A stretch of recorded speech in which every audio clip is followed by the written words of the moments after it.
જેતપુરની વાત જ્યાં હોટેલમાં બે લોકોએ આતંક મચાવ્યો। રજવાડુ હોટેલમાં રૂપિયાની લેતી દેતીમાં બબાલ કરી। હોટેલમાં તોડફોડની ઘટના સીસીટીવીમાં કેદ થઈ।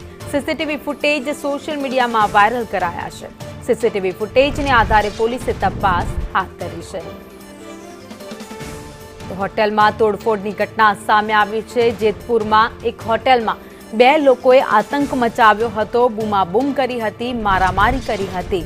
રજવાડુ હોટેલમાં રૂપિયાની લેતી દેતીમાં બબાલ કરવામાં આવી હતી। બબાલ બાદના દ્રશ્યો તમે જોઈ રહ્યા છો કે કેવી રીતે તોડફોડ કરી છે। જે કેબિન ઊભું રાખવામાં આવ્યું હતું એ તોડી નાખ્યું છે। હોટેલના કાચ, ટેબલ, તમામ વસ્તુઓને આ બંને લુખ્ખાઓએ નુકસાન પહોંચાડ્યું છે। વધુ અપડેટ સાથે સંવાદદાતા હિતેશ રાઠોડ અમારી સાથે જોડાઈ ગયા છે। હિતેશ, બે આવારા તત્વો જેમની પોતાની મેટરમાં તેમણે હોટેલમાં નુકસાન પહોંચાડ્યું।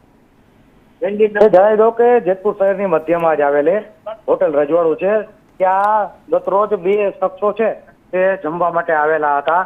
તો તેને હોટેલ માલિક સાથે આ બાબતે તેને માથાકૂટ સર્જાતા આ બંને શખ્સોએ કંઈ પણ વિચાર્યા વગર આ હોટલની અંદર તોડફોડ ચાલુ કરી દીધેલી હતી। અને હોટલ તે એક રોડ ઉપર હોય તો આ હોટલની અંદર જે સામાન હતો બધો ટેબલ ને ખુરશી તે બધું રોડ ઉપર ફેંકી દેતા ત્યાં આજુબાજુના જે બીજી હોટલો છે તેને પણ ચાલવામાં તકલીફ। અને આ હોટલ માલિક છે તેની સાથે પણ તે મારઝૂડ કરેલી અને ગાળાગાળી કરેલી અને ત્યારબાદ આ બંને શખ્સો ત્યાંથી ફરાર થઈ ગયેલા હતા।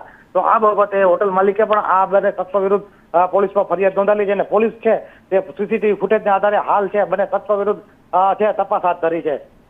આભાર માહિતી માટે।